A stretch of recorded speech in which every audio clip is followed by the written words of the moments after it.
good day and welcome back.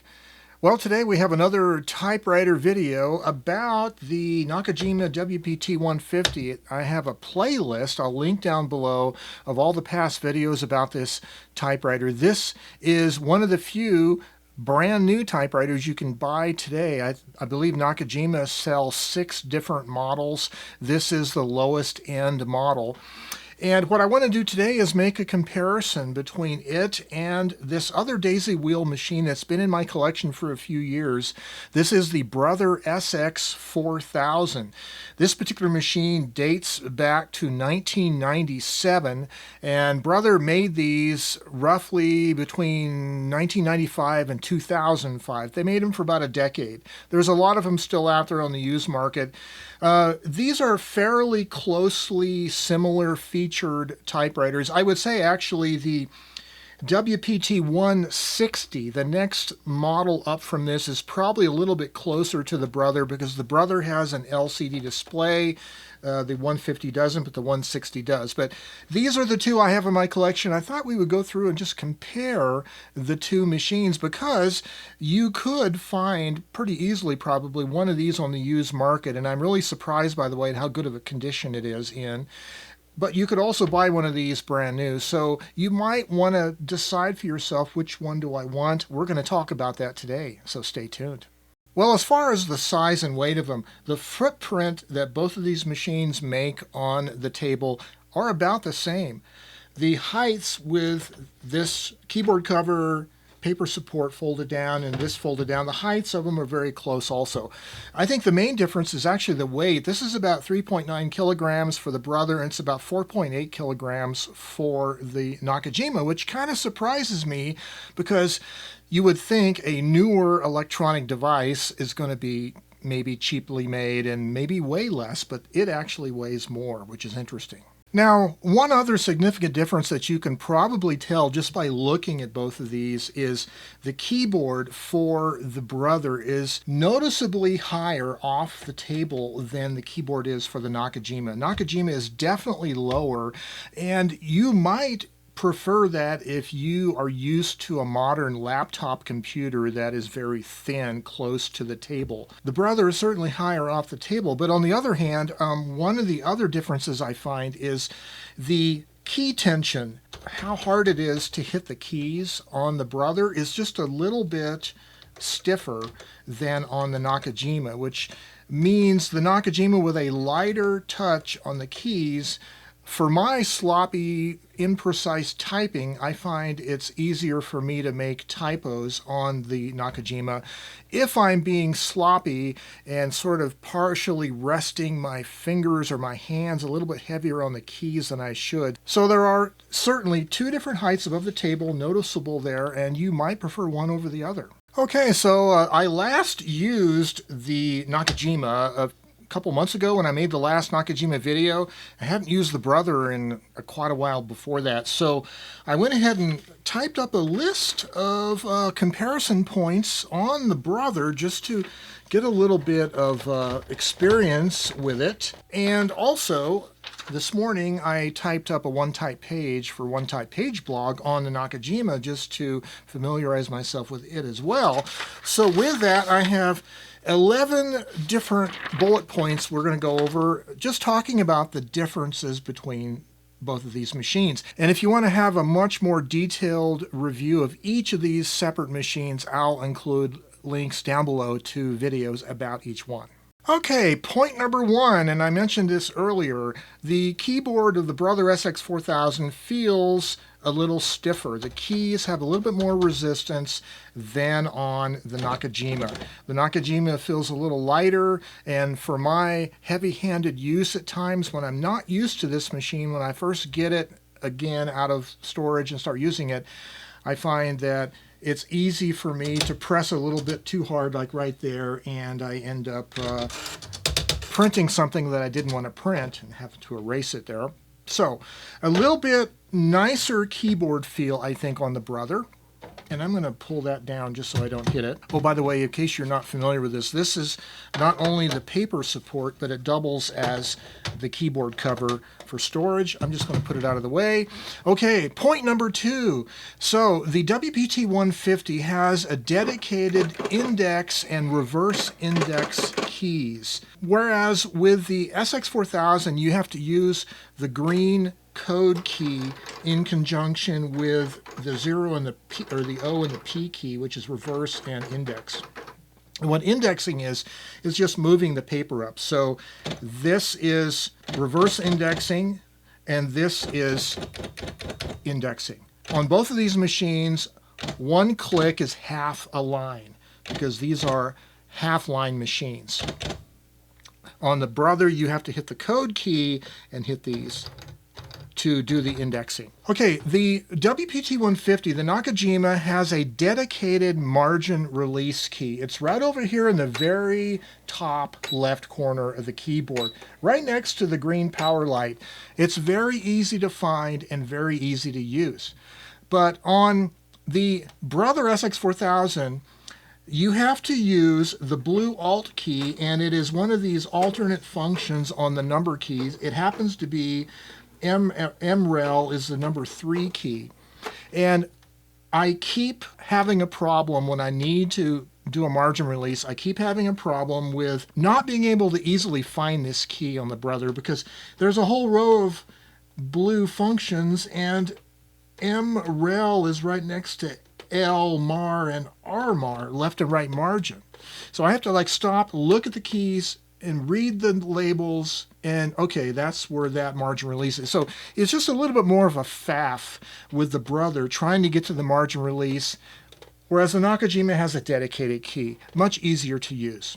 The fourth difference I find, significant difference, is on the Brother, the return key is a big L-shaped key. I think it's actually too big. Because if you look at the left shift key on the Brother, it is nice and wide, but the right shift key is narrower, and that L-shaped return key goes down to the right of the right-hand shift key. And what that means is, for me, there are times when I'm shifting with my right pinky finger to type a capital letter with my left hand, and instead of hitting that shift key, I'll hit the return. It does a carriage return. And then I have to go reverse index up and move back over to the right side and continue where I was at. Whereas on the Nakajima, you have a pretty good size return key. It's kind of L-shaped also, but it's a little more square. But the shift key is down below the return key, and you don't interfere as much between the return key and the right-hand shift key. It is still a little bit shorter than the left-hand shift, but it's not nearly being interfered with as easily as the return key does on the Brother. So the Nakajima, I think, has the advantage in keyboard layout in general. Difference number 5. The Nakajima has a dedicated left and right margin key.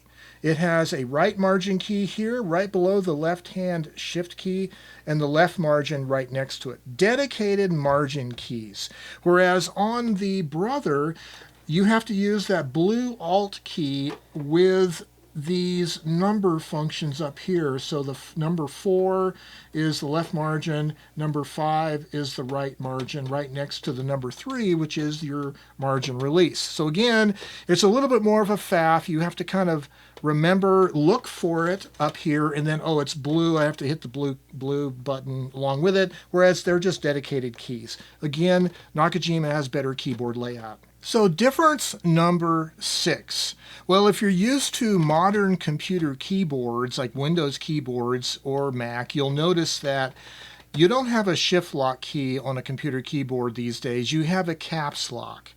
And what that means is when you press it, the letter keys are locked in a caps mode, but the number keys are still lowercase. And if you want to get an uppercase or the shifted number key, you still have to press the shift key. That's true with Windows and Mac computers. And so the Brother SX-4000 acts like a typewriter, a manual typewriter, in the sense that it doesn't have a caps lock, it has a shift lock. When you put it in shift lock mode, all the keys are shifted, including the number keys. And of course, to release it, though, you have to hit one of the two shift keys.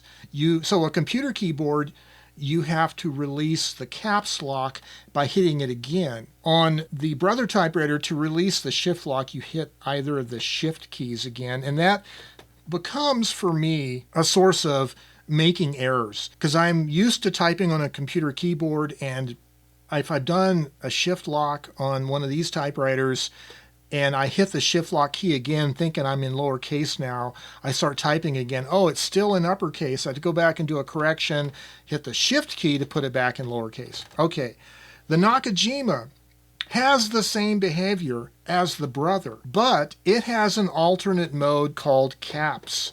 And that is accessed via the green code key and the caps, which is above the number 1 key.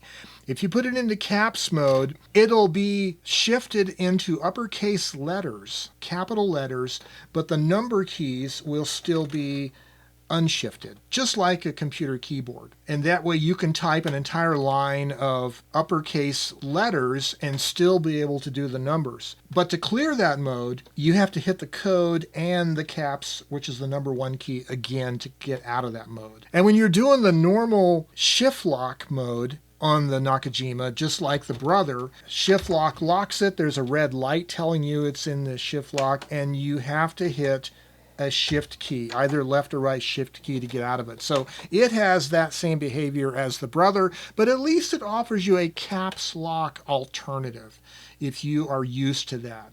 But I wish both of these actually cleared the caps or shift lock by hitting the shift lock again. It would behave more like a modern computer keyboard. And I had the same problem with some of my thermal typewriters, and I can't remember which model.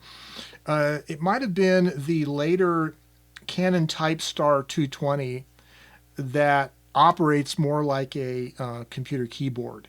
But the older Canon TypeStars and the Brother EP43 or whatever, those you have to clear the lock by hitting the shift key. Now, one of the other significant differences between these two machines is the fact that the Brother SX-4000 has a liquid crystal display that gives you information about what mode it's in, and also it has this mode where you can type an entire line of text through the display before it actually prints it. So it gives you the ability to edit a line before it's printed, very similar to the way some of the thermal typewriters work. The WPT-150 Nakajima doesn't have that mode or that feature, but the 160, the next model up, does have the liquid crystal screen and that feature. So not exactly a fair comparison, but if you want that feature, get the 160 instead of the 150.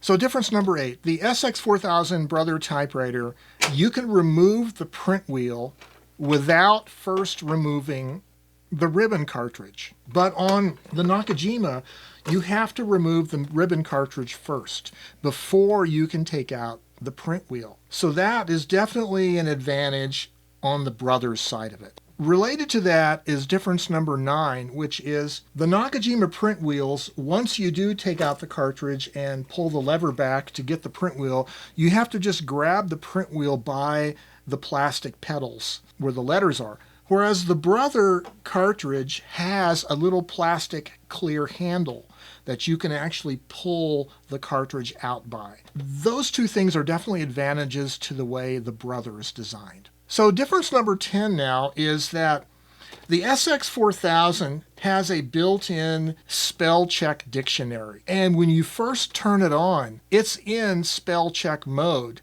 meaning if you type something that isn't a recognized word like numbers or anything, it'll beep at you. So I always have to remember when I first turn the Brother on to go in here, blue Alt key, and hit W spell and turn off that feature so it doesn't irritate me with the constant beeping. Now, the WPT-150 Nakajima doesn't have that feature at all. It doesn't have a built-in spell check dictionary. The 160 does. So if you don't want that feature and don't want to have to be bothered by turning it off every time you turn the machine on, then just get the 150. But if you want the spell check dictionary, you can get the 160 also. And finally, I think one of the other differences is they don't make the Brother machine anymore, but they do make the Nakajimas. However, it's not that big of a difference in the sense that you can still get ribbon cartridges, correction tapes, and print wheels for both of these machines. In fact, they use the same correction tape. Most of the daisywheel typewriters do. So those are 11 differences between these two typewriters that hopefully should steer you toward one way or the other, whether you want to get the brand new Nakajima, and this again is one of 6 models that Nakajima make, or the used, on the used market, Brother SX-4000. Both machines have power cord storage that is quite easy to use. On the Brother machine, there's just an open compartment in the back where you stuff the cord in like that, and the cord is easy to stow. With the Nakajima, it has a door that opens up, and it has 2 notches here where you can pull out the cord and then feed it through one of the notches, either one, whichever works for you, and then close the door back up. Both of them work quite well and have adequate storage for their respective power cords. So a lot of the other features that are common to both of these machines I haven't really covered in detail. You'll have to see the respective videos for each one of these, but just to cover them briefly, they both do bold mode, they both do underline mode, they both do centering mode, they both have a half backspace mode, which is pretty handy. I think the only feature that the SX-4000 Brother has that the 150 doesn't have is the Brother has right margin flush, which basically right justifies the text. You have to go up to the WPT-160 to get that feature in the Nakajima. And the other difference, as I mentioned earlier, was because the Brother typewriter has the LCD screen, you can type an entire line of text in a special mode, edit the line, and then hit return and have it print it. So you can edit the line before it prints. You can't do that on the 150 because it doesn't have the screen, but the 160 does that mode. And they also have 10, 12, or 15 character per inch character spacing for the different size print wheels. And also, both machines have decimal tabulator as well as conventional tab system as well. Well, I hope this was useful to you in determining if you're interested in getting a modern electronic daisywheel typewriter with lift-off correction, interchangeable print wheels, which one of these two to get. A new Nakajima, again, there are 6 different models that they make, and this is the lowest end of the line, or a used daisywheel like this Brother SX-4000, which I think is a pretty decent machine. Again, you can still get all the accessories for both of them, so the choice might come down to features, keyboard layout, and so I hope some of these differences are useful to you, and I'd like to talk to you more about it in the comments down below. I always like to answer comments. Are you a daisywheel typewriter user, or are you interested in it? They have some fun advantages in terms of being able to print really good quality text on paper. You don't really get your fingers stained with ink stains like you do with a cloth or fabric typewriter ribbon. They're a different aesthetic. They're not a mechanical aesthetic. They're a little more modern. But let's talk about daisywheel typewriters, and specifically the new Nakajimas, the used Brothers. Which would you prefer? Drop a note down below. And as always, stay creative, keep writing, and have yourselves a great day. Bye-bye for now.